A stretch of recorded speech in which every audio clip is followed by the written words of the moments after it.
Blog Talk Radio.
Divine, all blessed, you are now listening live to the Divine Prince, Pan-African spiritualist, practitioner, author, and advisor, Oloye Hoodoo Obeya Mokur, specializing in doing battle, specializing in results, sharing with you in all things spiritual, mystical, metaphysical, cosmic, universal, evolutionary, revolutionary, healing, and holistic, from a Pan-African Hoodoo world spiritualist perspective, understanding that all is indeed a blessing.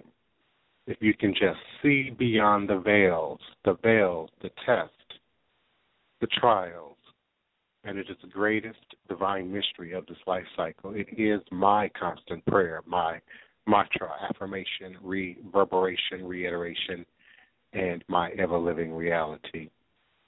And it is crucial to the very foundation of my understanding, my teaching, my walk, my work, my demonstration along this divine, all blessed life path and journey.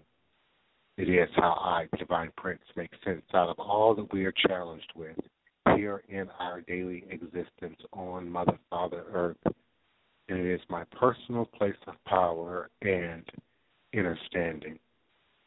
That place from where I begin and that place from where I realize and crystallize all endeavors, understanding that I and I alone create and co-create my divine destiny, and I alone create and co-create my divine all-blessed reality. And so it is. Ashe. Today is Thursday, March 5th, 2012.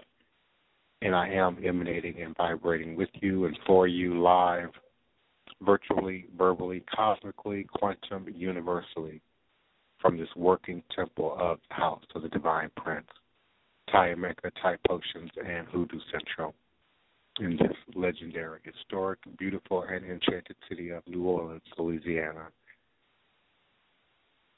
transforming, evolving, growing, expanding, if you will, in every way. And that brings me to sort of what I want to talk about today, my subject for today. I want to talk specifically about the crossroads and what that is and what that means. For many, I believe it's sort of become a symbol, if you will, an archetype for Voodoo, for Hoodoo, for Obeya specifically. I can't readily recall, except maybe the Bible, where I've seen more direct references to the crossroads as it is made in particularly Voodoo, Hoodoo, Obeya, Hoodoo blues, or all those things that come from here in the South. You also have mythology and dialogue of the crossroads in Brazil, here in the West. But primarily, It is a hoodoo, a voodoo, um, spiritual, metaphysical concept. It is both a place and a non-place. It is a beginning point and an ending point, if you will. Some would say that it is the very divide between what we consider reality and the spirit realm. Some say it's the very divide between the living and the dead. There are stories of Bob Johnson and other blues artists, greats, who have legends surrounding them about having not only done crossroads rituals, because there are crossroads rituals, and there's also the interdimensional, multidimensional, intradimensional space that is crossroads. It is the place where spirit meets humanity, where spirit meets our physical realm of existence within these southern root traditions, which have their foundations in voodoo. There are many ways of identifying and sort of looking at the crossroads and many gateways, if you will, involved in accessing the crossroads for any spiritual sojourner, any spiritual student, any spiritual individual. There are those who have had and do have spiritual, out-of-body, dreamlike encounters, and some might even say magical encounters with the crossroads, who do not necessarily adhere to or have a founding in voodoo or hoodoo or root working or conjure per se, but have opened themselves up in spirit, in study and in practice to that experience. And I would like to say I believe that experience is available, as with any spiritual experience, to all people. Now, having said that, it's about where we are. It's about the work we have to do. It's about the work we're willing to do. In terms of who has these experiences, I don't think there has been found to be any real scientific order to who has these true experiences and who doesn't. Science, I think, has even tried to suggest that it could be as much as a hormone or a gland in the brain or in the consciousness that allows some people to have any type of spiritual consciousness or God consciousness, if you will. There are others that say it can be gained through practice, like any skill, any athletic skill, artistic skill, craftsman skill, but you have to have some basic natural inclination and then massage that, develop that to the next level. And the ways of doing so are as varied as we are present here on the earth at this time in society. But it starts at the crossroads, and I would dare say at the conscious level. Something has to happen, has to take place, has to register at the conscious level in order for an individual to truly have a crossroads experience and then be able to relate that back. I saw a graph on Google Plus the other day. It was a drawing cartoon drawing someone had done of a maze, and the maze had been carved sort of into the ground. But it was no less a maze carved out in the middle of a desert somewhere and surrounding by this beautiful reddish and mahogany, burgundy, sort of sandstone mountainous background. And it drove to mind one of the very first crossroads experiences that I had ever had. And I obtained that experience through crystal, through a double terminated amethyst crystal. Hadn't had the stone more than a week.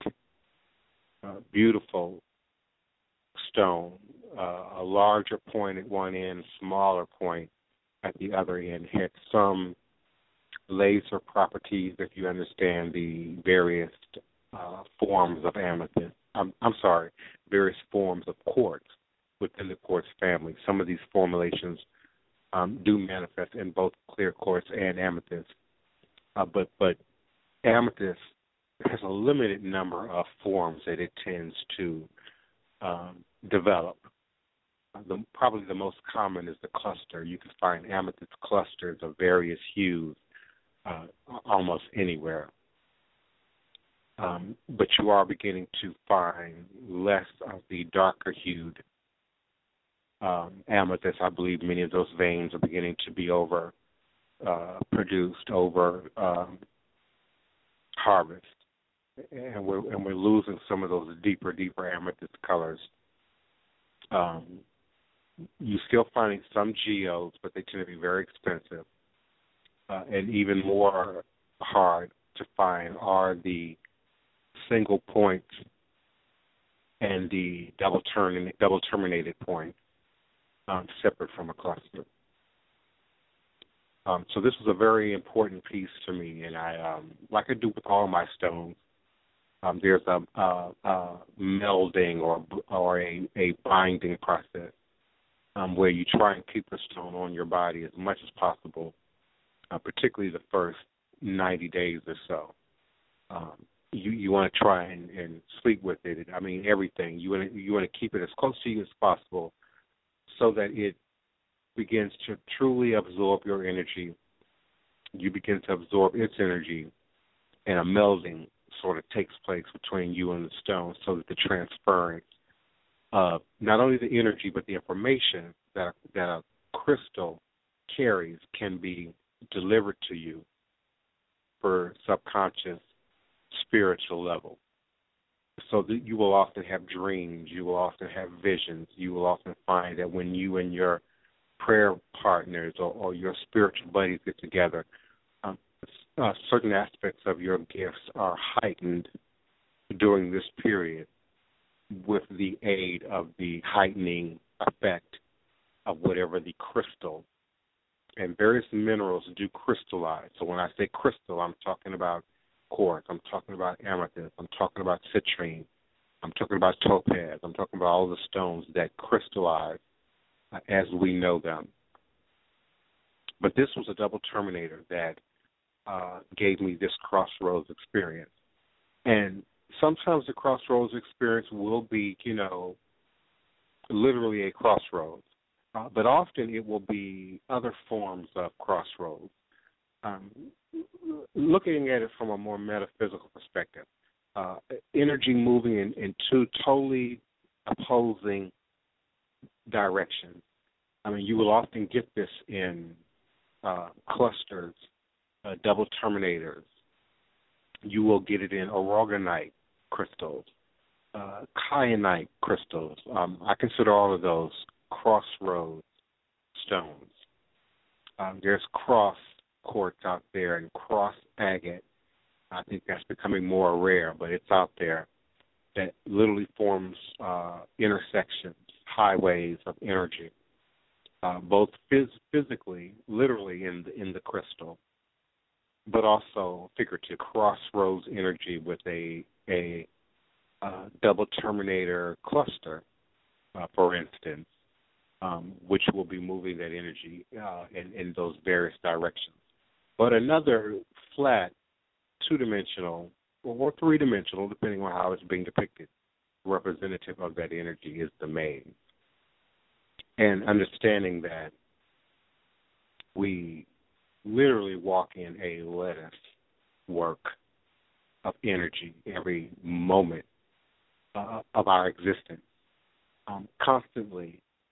And we are affected by that energy. We affect that energy with our own output, like a prism, if you will.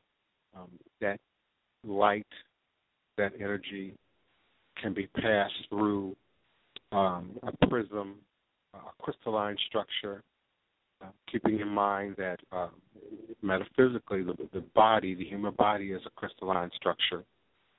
But I'm not going to take up a whole lot of time going into that right now. But our body makeup, our water chemistry, our silicon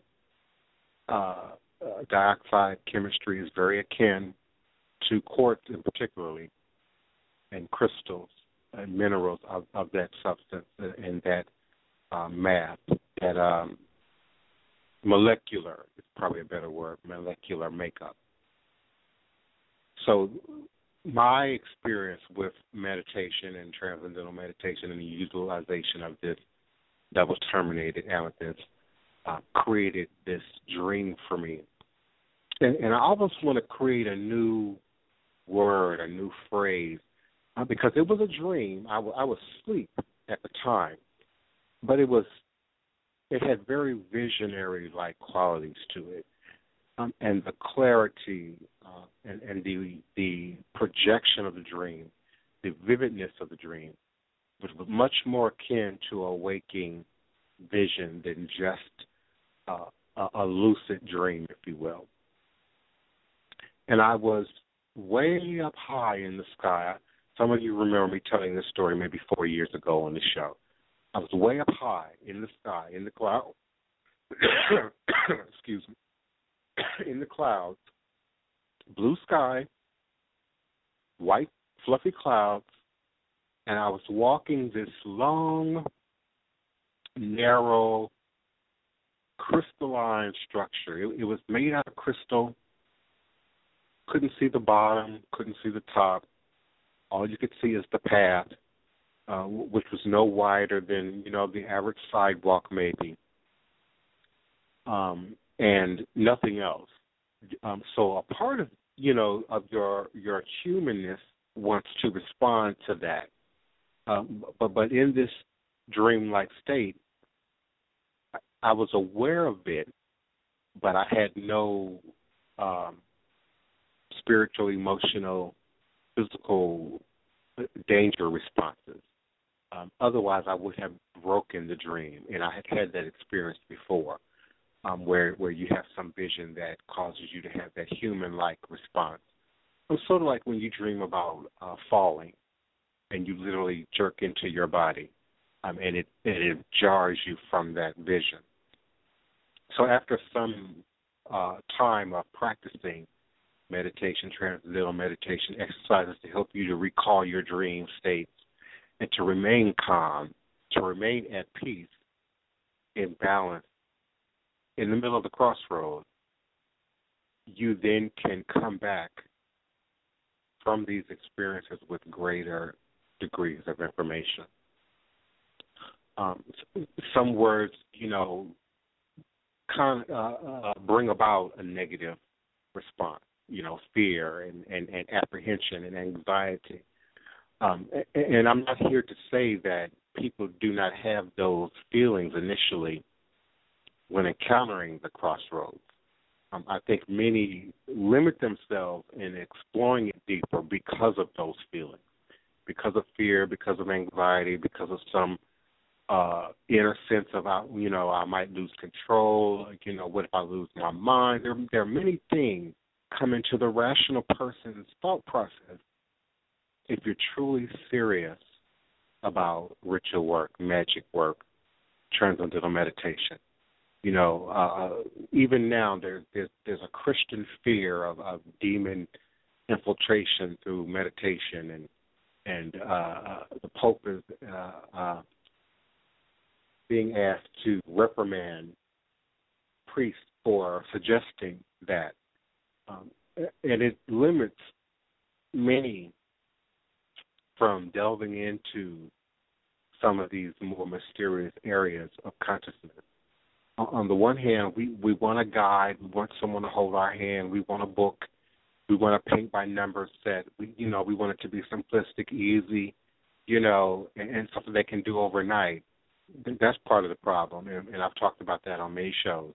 But then there's the fear. There's a natural fear that's impressed upon you in this society, in this culture, on this earth for centuries now, as it relates to not just being religious, not just being spiritual, but then going deeper into it and truly believing and truly wanting that experience. People talk about ghosts, but many people don't really want to encounter a ghost. Many people like horror movies, but many people would never really want to encounter a real poltergeist, a real jinn, directly. These things are all around us every day, and they often mask themselves to placate that fear. So many of the other, Christian would say sins, but many of the other ego-based human traits like ego, like greed, appear to be more popular because they're less frightful for many people on the surface. When you start getting into conjuring spirits truly, I know you have many evangelicals that claim to eject spirits and cast out devils, but I've rarely seen that truly done. And when I have seen it truly being done, it was not popularized. So the same can be said for voodoo, for root work, for conjure, of a much stronger nature. I'm sure the same can be said for witchcraft, black magic. You can't just see it every day on every corner. You see people who romanticize it. It's in the movies, it's in the cartoons, it's on TV. But those who truly, truly believe in it, truly are operating in it, are not often seeking to popularize it. And so those things are kept underground. Those things are kept secret. Those things are kept a mystery. But there's a mystery, even to the Bible, even to the Quran, to all studies into spirituality and religion. Because at some point you have to evolve if you're truly serious. At some point you have to grow if you're really authentic about what you say you're doing and what you say you're operating in, whatever your religious choice is.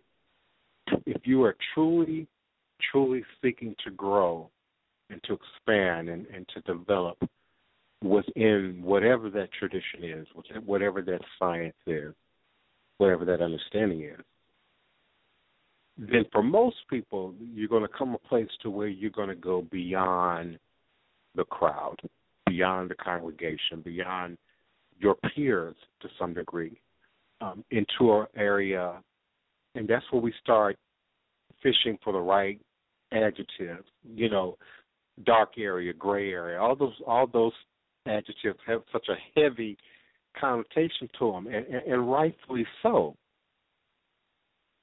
I believe you can lose your mind. You can open portals. You can invite darkness upon yourself. You can do bad things entering into these deeper sciences without proper preparation, without proper understanding, without proper humility, and without proper practice, study prior to. Now, to everything, there's a shortcut. I wouldn't do shows about the shortcut if the shortcut didn't exist. But the shortcuts have their downfall. I'm a true believer that some of the people that we are labeling with mental health, we are labeling with other mental-related diagnoses, have had some other spiritual counter that has brought that on. Now, that's not everybody. That's not, every person that you see. But there are those of us who've gone too far, too fast, didn't want to adhere to any protocols, didn't want to pay any attention to what the elders had to say, wanted to go beyond even what the book said, and they have fallen into some disrepair. And there's nowhere, no one, no organization, no church body, no religious institution in place to directly address that. Save the ultimate bottom line, classic mental health broad brush that we often get here in our culture here in the West. But I've encountered, and many of you have encountered, many of those people in your average life, in your waking life, in your artistic life, in your creative life, in your ministry life.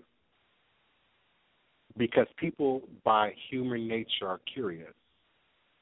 And so if you are already have a natural proclivity to spirit, to religion, to science, to experimentation, to magic, very common among teenagers today. Many of those teenagers are falling into a bad way. We can say, oh, well, it's, rebellion. It's drugs and alcohol. And yes, we should check off that list, and those things should be addressed. But once you've checked off that list, you're still going to have a percentage of those people who are then going to manifest as having had some negative spiritual interaction, spiritual involvement, which needs to be corrected. And this, I believe, is present just in the mention of the crossroads, just in the telling of the stories of the legends of the crossroads and what that is.